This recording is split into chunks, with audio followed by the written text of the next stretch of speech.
Okay, question చూడు ఇక్కడ. Find the inverse of f of X is equal to a x plus b here a not equal to జీరోకి మనం దాని inverse కనుక్కోవాలి.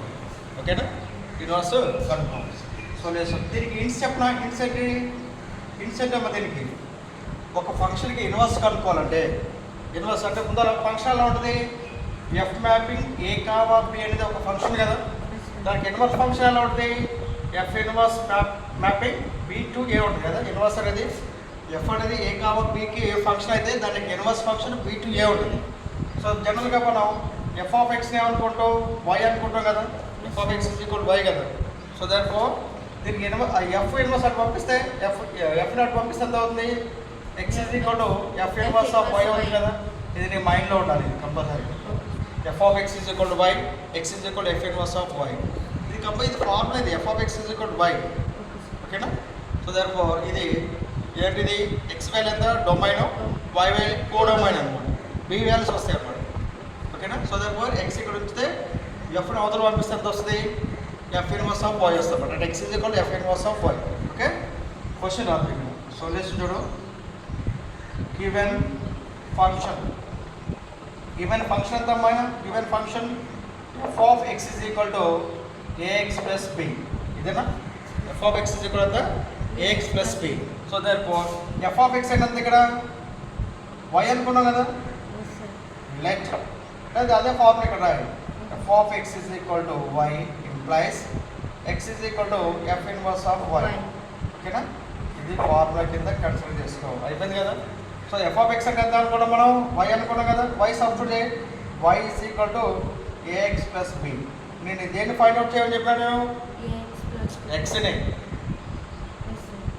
ఇన్వర్స్లో ఎక్స్ని find out చేయమని చెప్పాను కదా. ఎందుకంటే x is equal to f inverse of y కాబట్టి ఇన్వర్స్లో వచ్చింది కాబట్టి ఎక్స్ని ఫైండ్ అవుట్ చేయాలి. So therefore y minus b is equal to AX.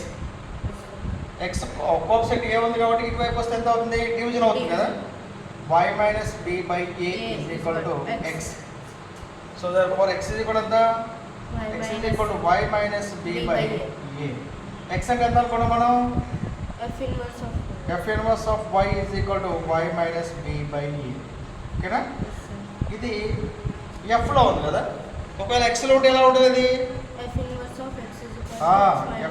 of x is equal to the x minus b by a. ఈ ఏ కామా బిలో numbers అనమాట. So therefore ఎక్స్లో ఉంటాయి. ఒకవేళ జెడ్లో ఉంటుంది F inverse Z is equal Z minus B by A ఉంటుంది. ఓకేనా, మనకి ఎక్స్లో ఇచ్చిన క్వశ్చన్ ఎక్స్లో కాబట్టి మనం ఎక్స్లో కన్వర్ట్ చేసాం అనమాట. ఓకేనా. చూడు మరోసారి చూడు, given function F of X is equal A X plus B. Formula ఏంటిది, F of X is equal Y కాబట్టి ఈ ఇన్వర్స్ అని పంపిస్తే X is equal F inverse of Y. So therefore F of X ఎంత అనుకున్నాం మనం, వై అనుకున్నాం కదా.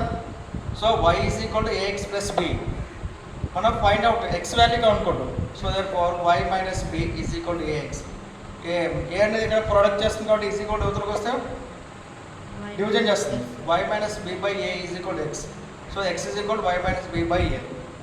ఓకే, x వాల్యూ ఎంత, y ఇన్వర్స్ ఆఫ్ y కదా, y inverse of y is equal to y minus b by a. ఇది y లో ఉంది, మనకి ఇచ్చిన క్వశ్చన్ x లో ఉంది. Just replacing Y replacing X పెట్టుకుంటే సరిపోదు కదా.